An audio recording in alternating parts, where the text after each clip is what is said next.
Hello, ನಮಸ್ತೆ. ನೋಡಿ, ನಾನು ಸಿಟ್ಲು ಗೊಜ್ಜು ಹುಣ್ಸೆಹಣ್ಣು ಗೊಜ್ಜು ಮಾಡ್ತಾಯಿದ್ದೀನಿ. ಹುಣ್ಸೆಹಣ್ಣು ಗೊಜ್ಜು ನೋಡಿ, ಹುಣ್ಸೆಹಣ್ಣು ಸ್ವಲ್ಪ ನೆನೆ ಹಾಕ್ಕೊಂಡಿದ್ದೀನಿ. ನೋಡಿ, ಸ್ವಲ್ಪ ಜೀರಿಗೆ ತೊಗೊಂಡಿದ್ದೀನಿ, 2 ಒಣಮೆಣ್ಸಿಕಾಯಿ ತೊಗೊಂಡಿದ್ದೀನಿ, ಕರಿಬೇವಿನ ಸೊಪ್ಪು, ಬೆಳ್ಳುಳ್ಳಿ. ನೋಡಿ, ಹುಣ್ಸೆಹಣ್ಣನ್ನ ಚೆನ್ನಾಗಿ ಕಿವುಚ್ಕೊಂಬಿಡ್ಬೇಕು. ಚೆನ್ನಾಗಿ ಇಸ್ಕೊಂಬಿಟ್ಟು ಸ್ವಲ್ಪ ನೀರು ಹಾಕ್ಕೊಬೇಕು, ಸ್ವಲ್ಪ ಜಾಸ್ತಿ. ನೋಡಿ, ಇಷ್ಟು ನೀರು ಹಾಕ್ಕೊಂಡು ಸ್ವಲ್ಪ ಚೆನ್ನಾಗಿ ಕಿವುಚ್ಕೊಂಬಿಡ್ಬೇಕು. ಹಿಂಗೆ ಇಸುಕ್ಕೊಂಡು ಪಕ್ಕಕ್ಕೆ ಹಾಕ್ಬಿಡ್ಬೇಕು ಅದನ್ನು. ನೋಡಿ, ಸ್ವಲ್ಪ ಆಯಲ್ ಹಾಕ್ಕೊತಾ ಇದ್ದೀನಿ.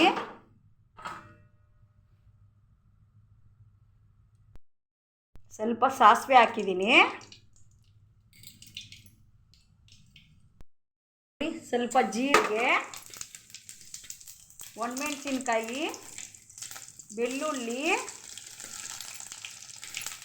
ಕರಿಬೇವಿನ ಸೊಪ್ಪು. ನೋಡಿ, ಇಷ್ಟು ಹುಣ್ಸೆಹಣ್ಣು ಗೊಜ್ಜು. ಸ್ವಲ್ಪ ಕುದೀಲಿ. ನೋಡಿ, ಚೆನ್ನಾಗಿ ಸ್ವಲ್ಪ ಕುದೀತಿದೆ. ಅದಕ್ಕೆ ತಕ್ಕಷ್ಟು ಒಂಚೂರು ಉಪ್ಪು ಹಾಕ್ಬಿಡ್ತೀನಿ. ನೋಡಿ, ಇಷ್ಟು ಉಪ್ಪು ಹಾಕ್ಬಿಡ್ತೀನಿ.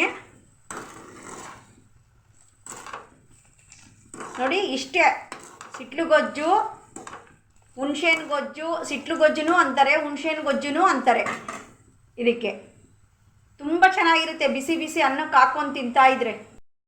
ನೋಡಿ, ಹುಣ್ಸೆಹಣ್ಣು ಗೊಜ್ಜು ರೆಡಿ. ಇಷ್ಟೇ, ಹುಣ್ಸೆಹಣ್ಣು ಗೊಜ್ಜು ರೆಡಿ.